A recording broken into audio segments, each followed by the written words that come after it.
Well, good morning, everyone, again.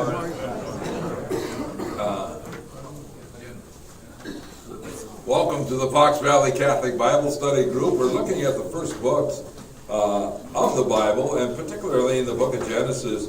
We're right in the heart of the patriarchal narratives about Father Abraham.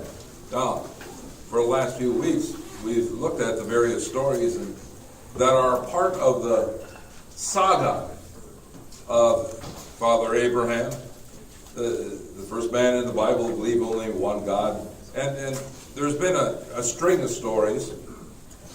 We're going to be looking this morning at the stories in chapters 20 and 21 of Genesis. So you can start flipping your Bibles open.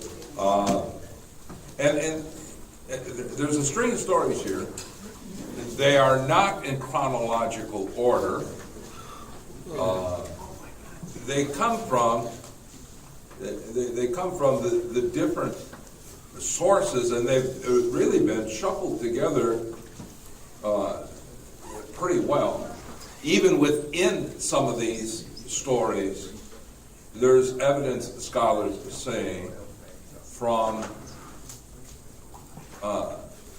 either the early Israelite source, the J source, the Yahweh source, or the E source, Elohist, or the P priestly source. But particularly here, there's a string of stories that are put at this section, and it seems like the final editor is he has all these stories coming from the different sources, ancient sources, and he's got to fit them in somewhere. So sometimes there's just very slight bridges in order to fit them in. And, basically the flow here is that God promised to Abraham that he and his wife Sarai will have a son, even though they are very, very old. And that a promise that he would have a land. The fulfillment of those promises haven't come yet. So there's still some unfinished business that we see in this section. There's unfinished business between Abraham and some of the Canaanite people living there. There's some of these stories bring out, and I hope to point it out this morning, that there's some unsavory characteristic personality flaws in Father Abraham. Okay? The women in his camp, there's some ongoing, unfinished dysfunctional business there as well between the women. And in this section, there's going to be new names that are introduced with many stories explaining the origin of those names. So, taking a look, chapter 20, right from the beginning, Abraham had a place called Gerar. That particular place isn't important, but it says it's in the region of the Negev. The Negev desert is way in the southern part of what is Palestine today. And if you take a larger look at a broader map, it is a part of the whole, what's called the Sinai Peninsula. The Negev desert is on the north end of the Sinai Peninsula. It's on the southern end of what will become the historical range of the settlement of the tribes, the southern end of the historical range for the kingdoms of Israel. This is the setting. Scholars indicate that this story, and it will just, Father Abraham meets up with a king of the region, and the king's name is Abimelech.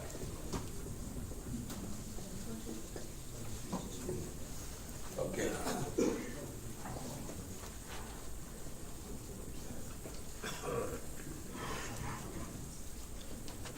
And what we find here is this is the second time that Abraham passes his wife off as his sister. Yeah.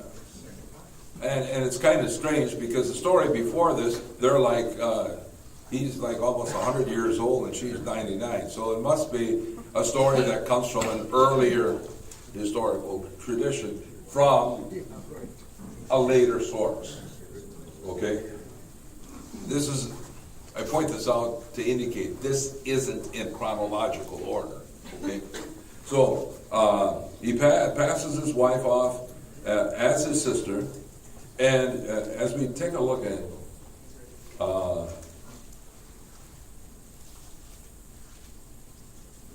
verse 2, he said to his wife, so he said to his wife Sarah, while he, Abraham, was staying in this land of Gerar, say to the king that you're my sister. But God came to Abimelech in a dream one night and said to him, you are about to die, because the woman you have taken, for she has a husband.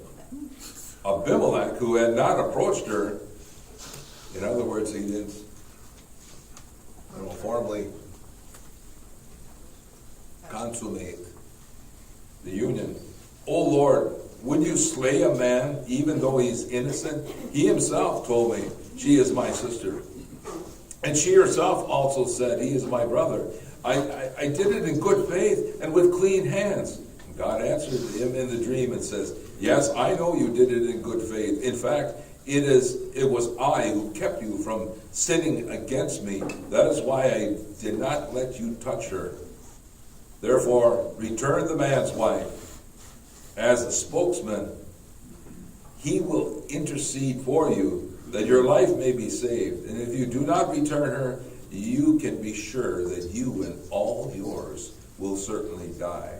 Now unlike the Yahweh's storyteller, this is from the Elohist, and it doesn't come across in the English translation, but wherever God is mentioned in here, in the original Hebrew, you'll see Elohim. Okay, that name for God. Also, characteristic of the Elohist, there's dreams. Okay, so God comes to this, Canaanite king in a dream, and there's conniving. So Abraham sets the rules up with his wife, so they're in cahoots with one another. And the story is to show. It's a very dramatic story, huh? And it shows, number one, Abraham interrelating with the Canaanites, and secondly, that God, if God so wishes, can also speak or communicate with the Canaanite, with non-believers as well, and basically put the fear of God in.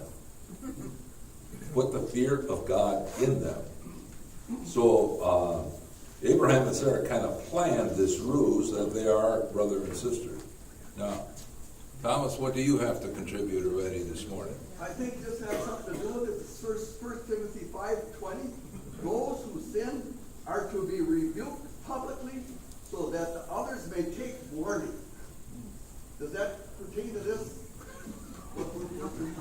I don't see how it does, but Well, the king almost sinned. I don't see it. the connection as you're making it.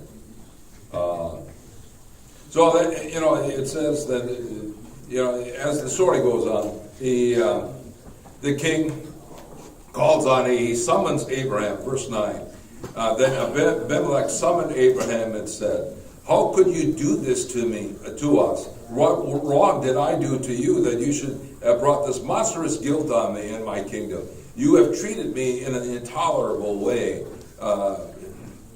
What were you afraid of, he asked, that you should have done such a thing? And Abraham answered, I was afraid, because I thought there would surely be no fear of God in this place. So they would kill me on account of my wife. Besides, she is, in truth, my sister, but only my father's daughter by another mother. And so she became my wife. Okay, so this gives kind of justification based on custom. Justification based on custom. And we have to go back earlier in when these stories about Abraham started and take a close look at the genealogy that was presented to us. I think it was in chapter 12. Abraham's dad's brother, how they were connected. But we're not going to do that. We're just presuming that, okay, this is a part of the custom. So what happens? So he's sought out, and Abraham affirms to the king, yeah, she is, notice he doesn't say, I'm sorry. Notice that? Sorry and reconciliation and, that sort of thing that's not a part of the mindset of the people of this faith at this point. So what happens, then Abimelech, verse 14, took flocks and herds and male and female slaves and gave them to Abraham. And after he restored his wife to him, he said, here, my land lies at your disposal. Settle wherever you please. And to Sarah he said, see, I have given your brother 1,000 shekels of silver. Let that serve as a vindication before all who are with you, that your honor has been preserved from with everyone. So the king is all of a sudden he feels afraid, that. But he said, I didn't touch the woman. I didn't do anything. I really didn't. Have consummatum. Now, I want to have you take a closer look at verses 6 and 7. All right? Okay, verses 6 and 7. God answered him in a dream. God is speaking to this king, Abimelech. And verse 6 and 7. Roy, read. You have the New Jerusalem Bible. Read out what it is. Okay, well, it says, first off, to start off, put it in print, if you are to die, he told him. God visited Abimelech in a dream one night, and he told him, because of the woman you have taken, for she is a married woman. And Abimelech, however, had not gone near her. So he said, Lord, would you kill someone even if he is upright? Did he not tell me himself, she is my sister? And she herself said, he is my brother.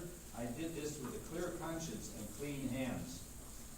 Yes, I know, God replied in the dream, that you did this with clear conscience, and I myself prevented you from sinning against me. That is why I did not let you touch her. Now send the man's wife back, for he is a prophet, and can intercede on your behalf for your life. But understand... Okay. Yeah, so in the New Jerusalem Bible, the revelation from God is that Abraham is a prophet. In the New American Bible, it says he is my spokesman. right? You know, and there might be footnotes in, explaining that. What this indicates, and the New Jerusalem Bible has the translation from the Hebrew a little more literal, identifying Abraham as a Nabi, which is in Hebrew the term for prophet, which means a spokesman for God. A spokesman for God. That's characteristic of the Elohist tradition. Okay, that's characteristic of the Elohist tradition. So it's another indication where this source is. So, but here begins something. Nabi, prophet, Abraham is a prophet of God. Now, we as Christians don't identify Abraham as a prophet. We say father Abraham, right? The father of the faith, We even have it in the first Eucharistic prayer when we use it. But, in Muslim culture, in Muslim tradition, who see Abraham as the beginning of monotheistic faith, they identify him also as first prophet. Whole line of prophets. Not even the first prophet, but one in a line of prophets, and the one that brings the revelation that there's only one God. Okay? So that's it's kind of interesting, and this is the first passage in the book of Genesis in the Old Testament where this term, this identification, this characteristic, someone who speaks for someone else. Literally, that's what prophet means, pro forma, someone who speaks for someone else. But look at Abraham, even after trying to dupe this king, comes away with all kinds of loot, doesn't he? He gets more livestock. He gets more male and female slaves.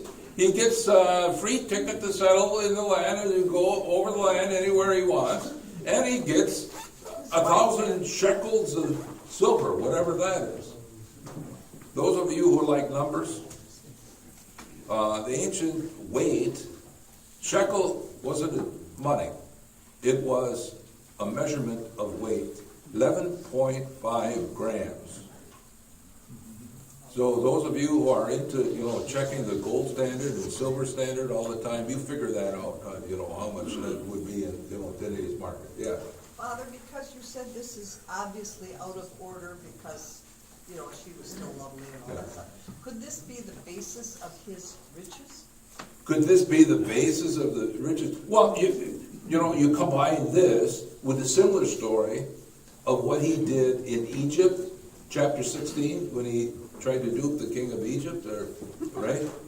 And he gets a whole bunch of loot as well, and livestock. Yeah, it is part and parcel. But what does this show? It shows that Abraham is a wheeler-dealer, right? And he's a wheeler-dealer, and it's not always like on the up and up. Okay? It's not always on the up and up. Now, even in spite of that, we go into chapter 21, and finally we get the fulfillment of the promise that Sarah becomes pregnant. Chapter 21, verse 2. And bore Abraham a son in his old age, at the set time that God had stated, and Abraham gave him the name Isaac to his son of his whom Sarah bore him. And when Isaac was 8 years old, Abraham circumcised him as God had commanded. And Abraham was 100 years old when his son Isaac was born. And so we'll stop right there. So finally we get after all these ups and downs and these other stories in between, and the delay, and they get to be real old, and more delay, and the promise comes to them, and we get more delay, and finally Don't you wish, don't you think there should be like more detail about The rest of it. of this long-awaited son? Isn't there more detail? You know, didn't they take a video of it, or you know? There should at least be. Grandparents, they're- Women, help me out here. Don't you think there should be more detail to this story? Huh? Maybe this is a clear indication that these traditions were passed on by men and not women. Huh? I'm just going to throw that out. I'm just saying, you know, right, ladies? You know, it should have. Yeah. And so this is Okay. the word of God. Okay. Yeah. So, but the name that's given beforehand, Isaac, your footnote should indicate to you, and we've seen it before, that you know it means laughter, or he who laughs, and it's an indication that the birth of this son into this particular family, it gives great joy to his parents, great delight to his parents. And then that little thing about, and then 8 years or 8 days later, he was circumcised. Circumcision being the sign of the covenant with God, the connection with God that we looked at earlier, right? And the indication of 8 specific days, scholars say this is an insert by the final editors who are from the D historian, Deuteronomic historian, because they're concerned about this kind of detail. Later on, it'll say he was weaned. 3 years later, he was weaned. Verse 8, Isaac grew, and on the day of the child's weaning, Abraham held a great feast for him. I don't know why that is,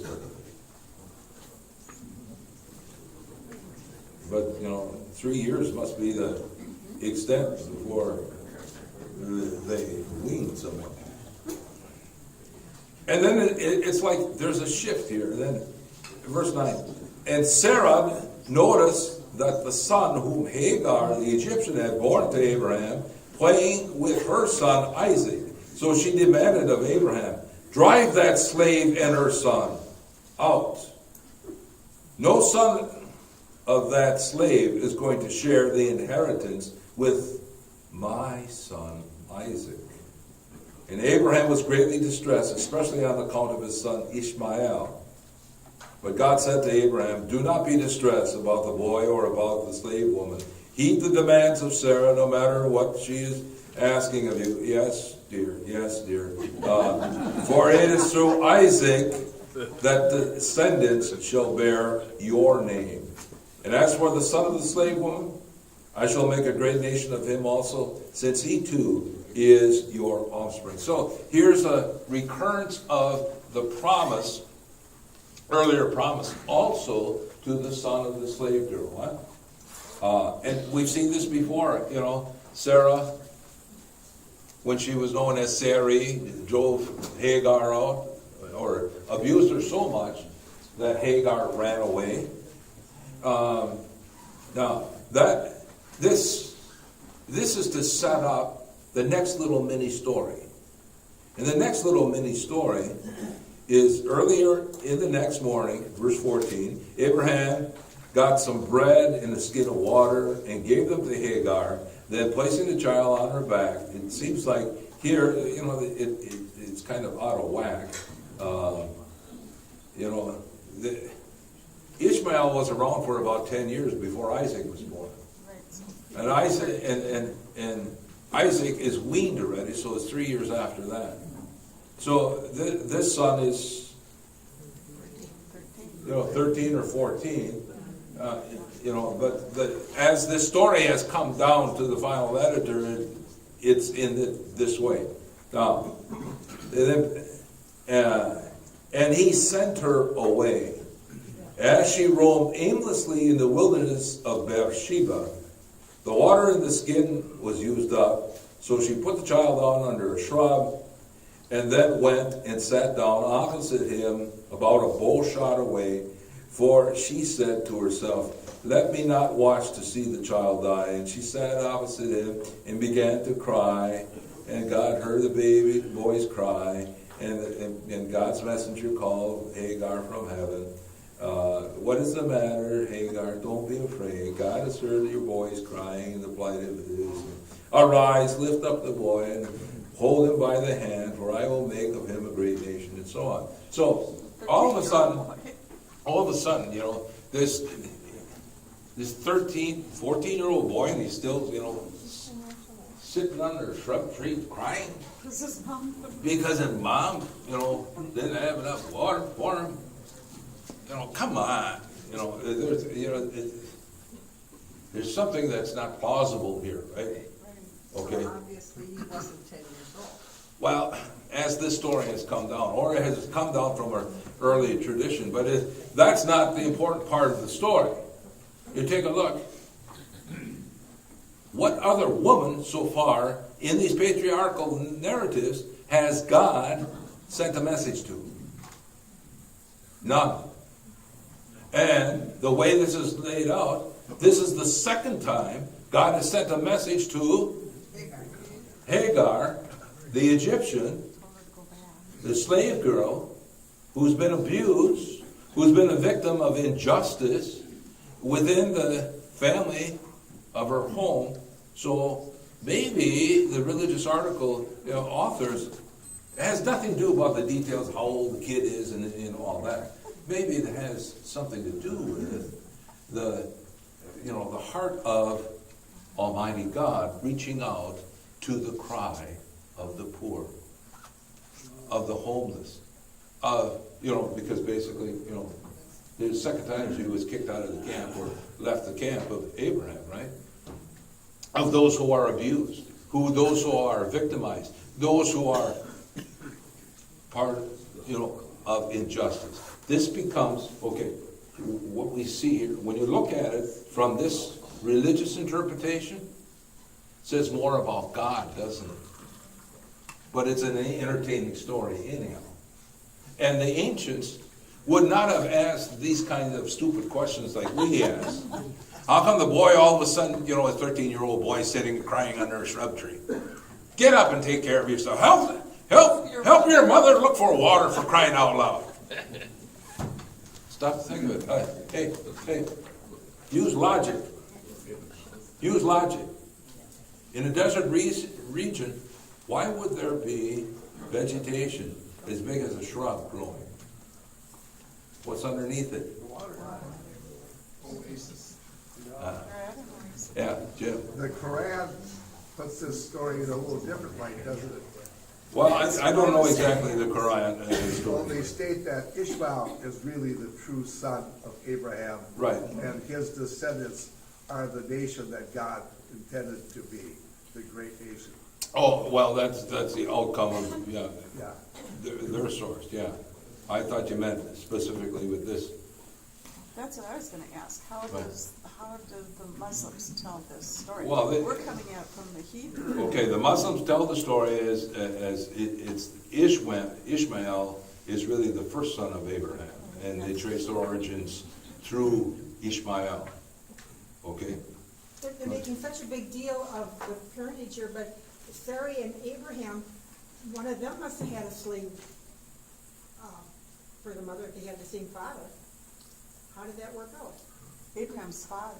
No, They had the same father but different mothers. they had the same. That's why they were step.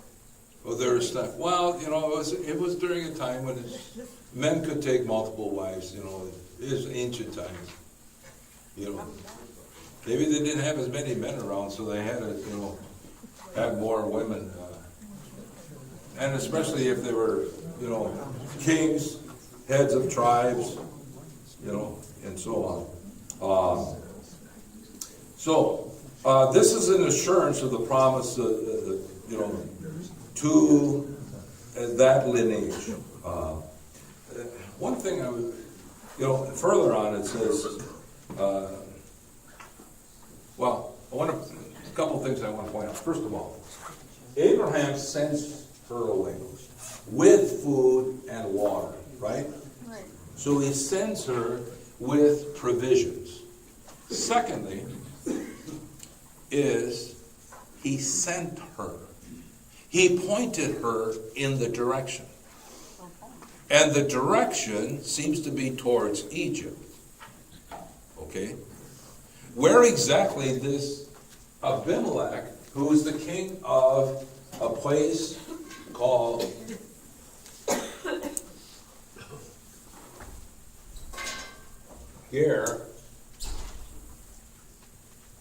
Gerar, where exactly that is, I don't know.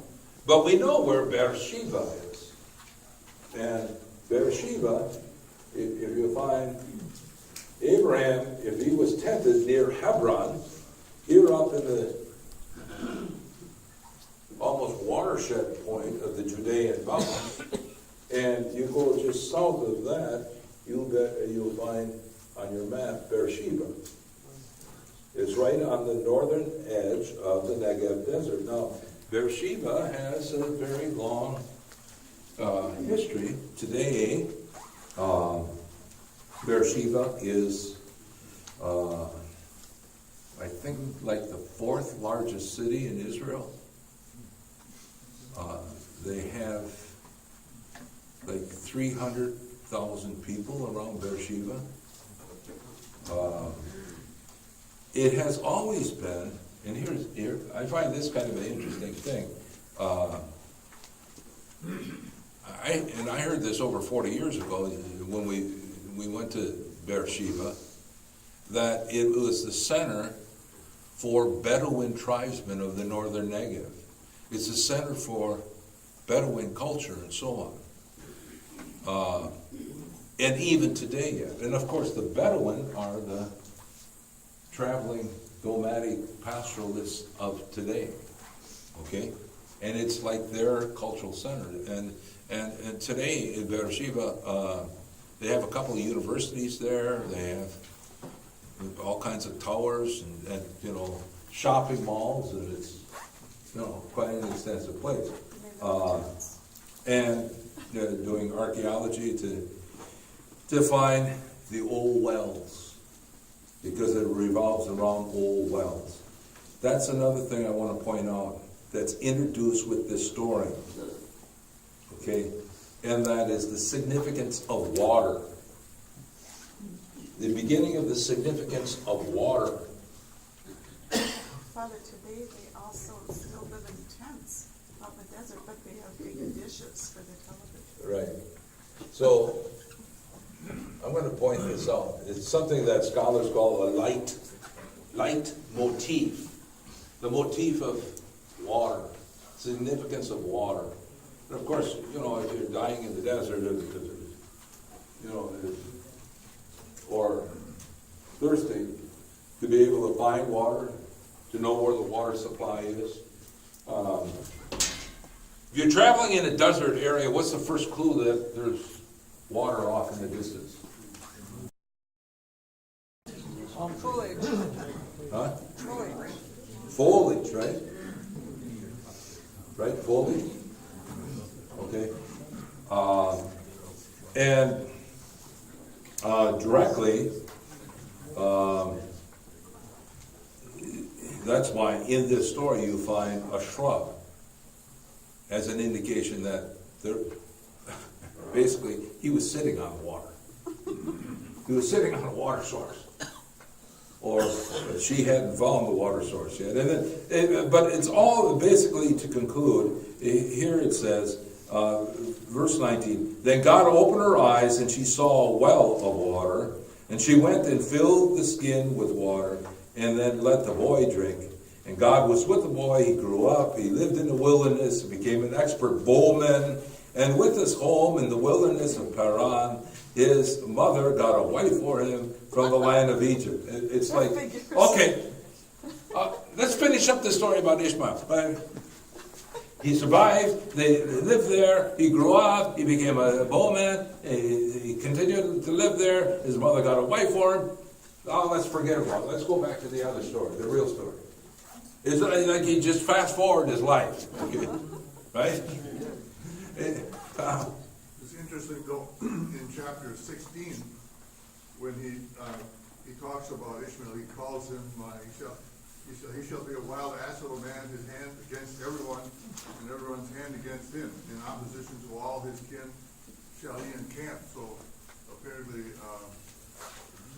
he's destined to be not a, Well, the thing is, it indicates characteristic. Here it says he's a bowman. And later on, in patriarchal narratives, when we get fast forward to Joseph and his brothers, Joseph ends up being sold into slavery to Ishmaelites, right? Right.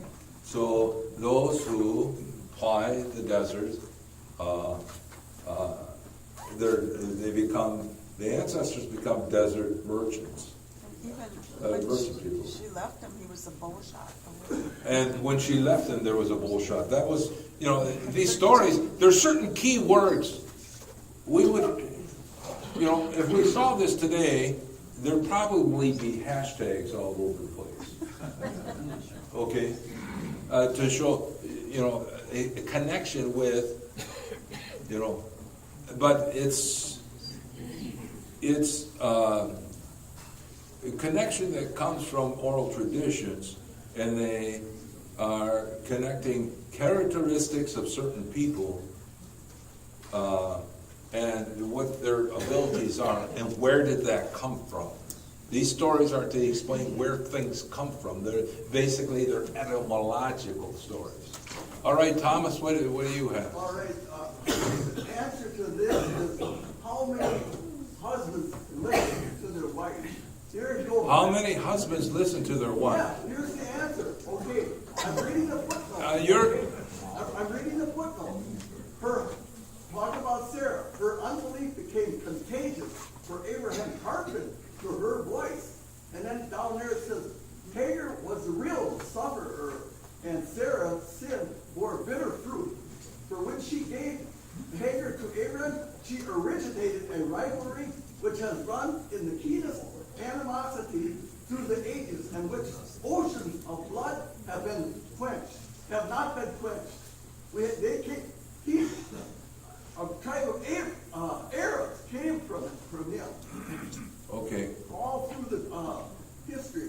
And this other Tom pointed out in chapter 16, it said that his descendants will live, what was it, in parallel or alongside?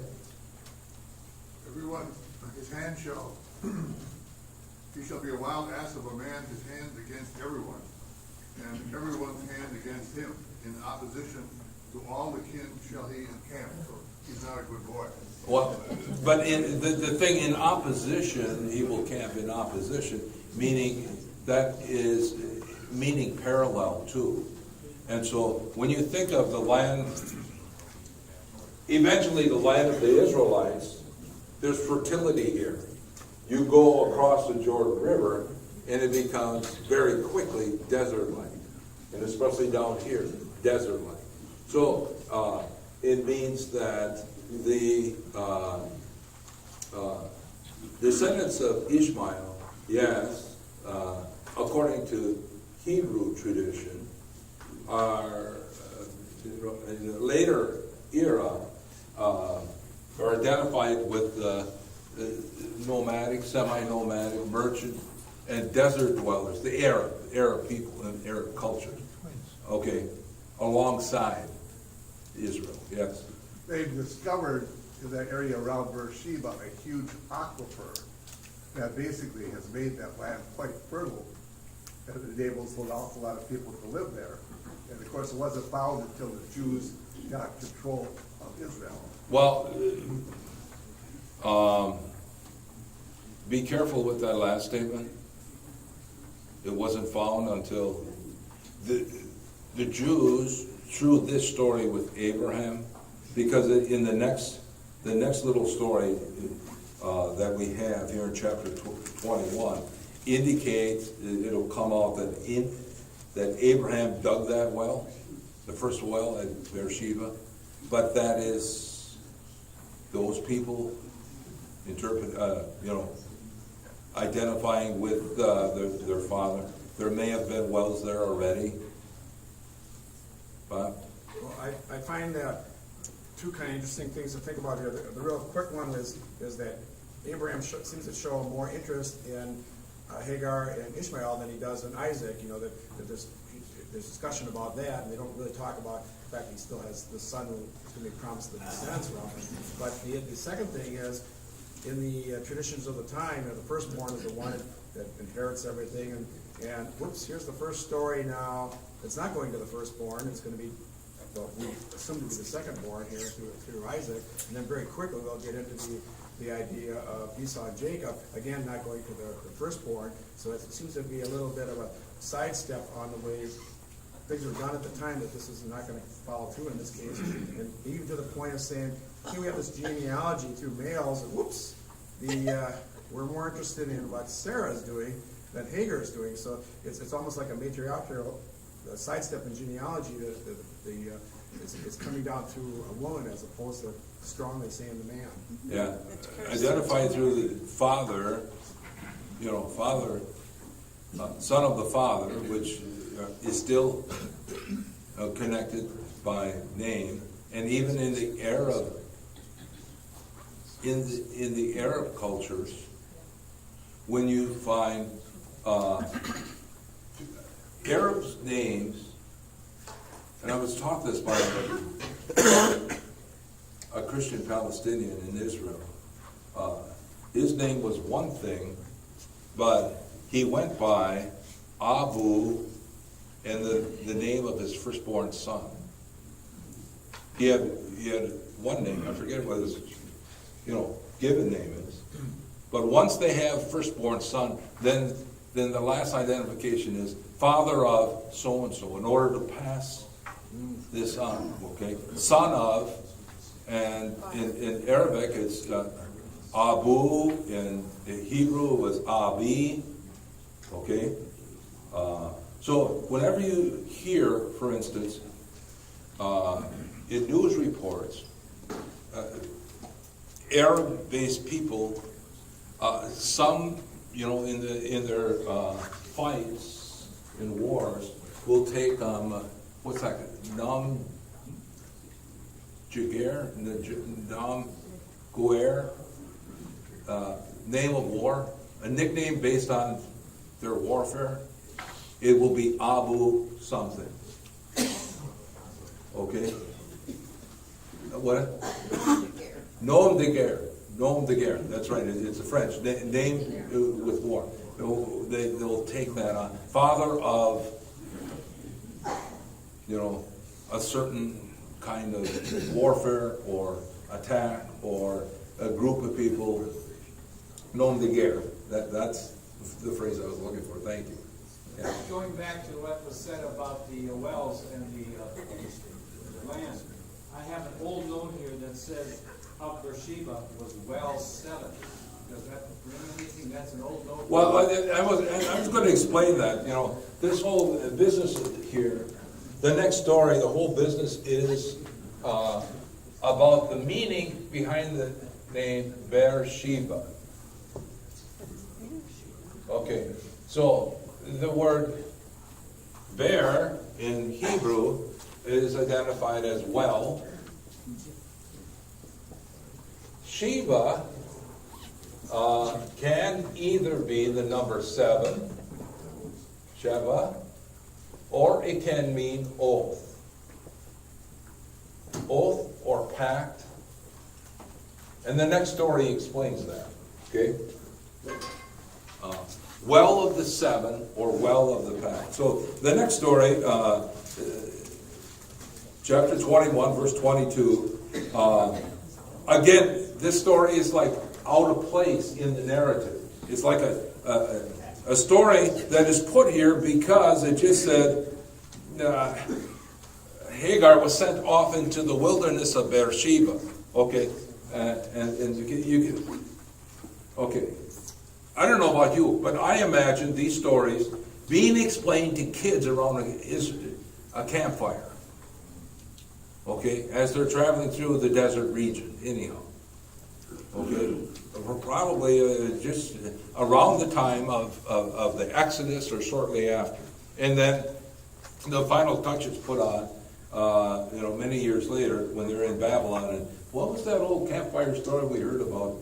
That place in the desert called Beersheba? What was that about again? Okay, so it's to explain the name of that place.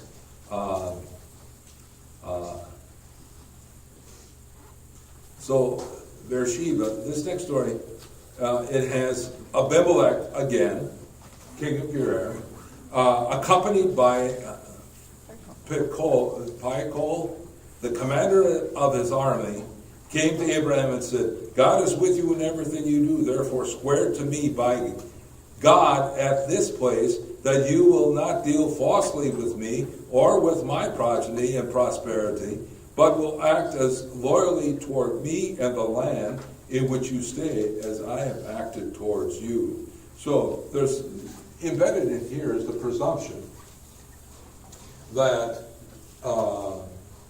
Abimelech has kept his part of the deal and bargain after they were at business with Sarai and the wife and the brother and all that he has kept it. But why would he come to the well with his army commander? He wants to forcibly make a point. Now you might say, well, Abraham's an old guy anyhow, living out of a tent. Why a show of force like that? Well, don't forget, Abraham is not alone. He has all these male and female slaves, and they hang around big flocks of sheep and goats, and they have other male and female slaves, and he's got, we heard when he went down to save his nephew Lot. Remember that earlier story? How many he was able to collect? 300 in his army, just like that. Now, that doesn't necessarily mean he had 300 in his camp itself, because it indicated that he went to, King Melchizedek and so on. But he might have had, at least 30. In other words, he has an entourage with him. And so here, they're talking about water rights at Beersheba. And there's these two meanings, well of the seven or well of the oath. And this whole business here indicates that on insistence by Abimelech now, they make a pact. I think that some of your translations will say a covenant.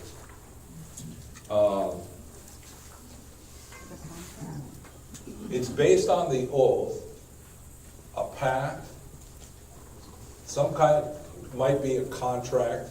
It's more suited for a contract. And some might say covenant, which is consistent with covenants with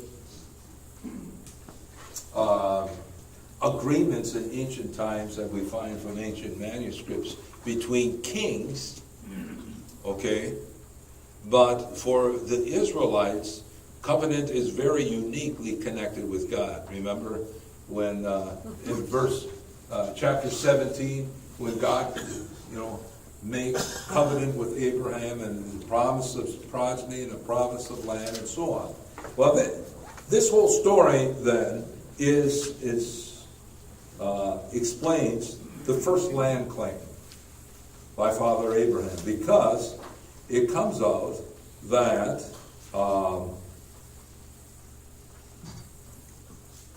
then Abraham took sheep and cattle and gave them back to Abimelech. And the two made a pact. Verse 27. Two made a pact. And then Abraham also set apart 7 ewe lambs of the flock. And Abimelech asked him, what is the purpose of these 7 ewe lambs that you have set apart? And Abraham said, the 7 ewe lambs you shall accept from me, that thus I may have your acknowledgement that the well was dug by me. He's still lying.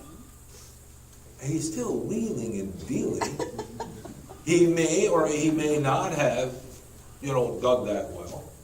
But he wants the local king and his gendarmes and his army to recognize that. And so I'm going to give you 7 ewe lambs, female lambs. Now, why would 7 ewe lambs be Because they'll have little. more important than, 7 rams? Little lambs. A little lamb. Isn't there like a nursery rhyme? Never mind. Yeah.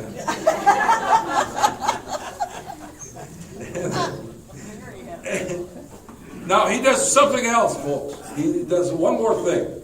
Verse 33. So Abraham planted a tamarisk at Beersheba, and there he invoked the name of the Lord, Yahweh. God eternal. Now, the name of the Lord, God eternal. Here's a new name for God, huh? God the eternal. It almost sounds like. In Hebrew, El Olam. This is like the 3rd or 4th title now for the God of Abraham. It will be noted maybe in your footnote. This is the 3rd or 4th title for Yahweh, and it's an indication. It's almost like the whole story is to also explain not only the name of the place, the meaning of the name of the place Beersheba, and the connection of that place with Father Abraham, and the connection of that place as a source for water, and a connection of that source of water as originating from Father Abraham, so that subsequent tribes and Hebrews and Canaanites can come there and tell their Canaanite neighbors, hey, our patriarch, dug this well. Oh yeah? Your patriarch Abraham dug that well? Prove it. Well, see that great big tree here? Trees only grow where water is, right? Well, Abraham planted that. Now, you know how big a tamarisk tree is? A number of different species of tamarisk trees. And this certain species is particular to the northern Negev region. And it can grow to be a shrub, but it can also be a tree that can get to be 80 feet high. So a tree in a desert region that is 80 feet high would be pretty significant. So all they have to do is point out, see that biggest tree here in this grove of trees around these wells, these 7 wells? Well, our father Abraham planted that tree. And if the other local people don't have any story connected with their ancestors planting that tree, then they must say, oh, I guess you're right, because we never heard, where that great big tree came from. And if you're interested, look up tamarisk on Google. They'll show you pictures. Yes, Roy. I have a question. As we have wandered around with these various stories, we need to consider that this happened 300 or 3 centuries or 4 centuries later. So what we're seeing is the imposition of history here as it relates to the relationship of the Arabs and the Egyptians and those who believed in one God. Those who believed in one God, in the origins, of that belief, and stories identified with places. So I just want to wrap this up. These little short, unrelated stories, it seems. I just want to wrap it up. Whatever the final meaning of these places, there is but one point. That this story is just part of Israel and their traditional history. Laying claim to land. Notice, this is the first claim to any land. So fulfilling that part of the promise.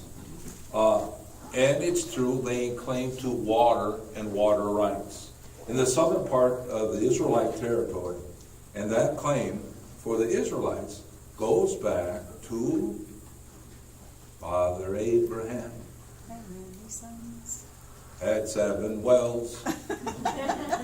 Thank you very much for coming, everyone.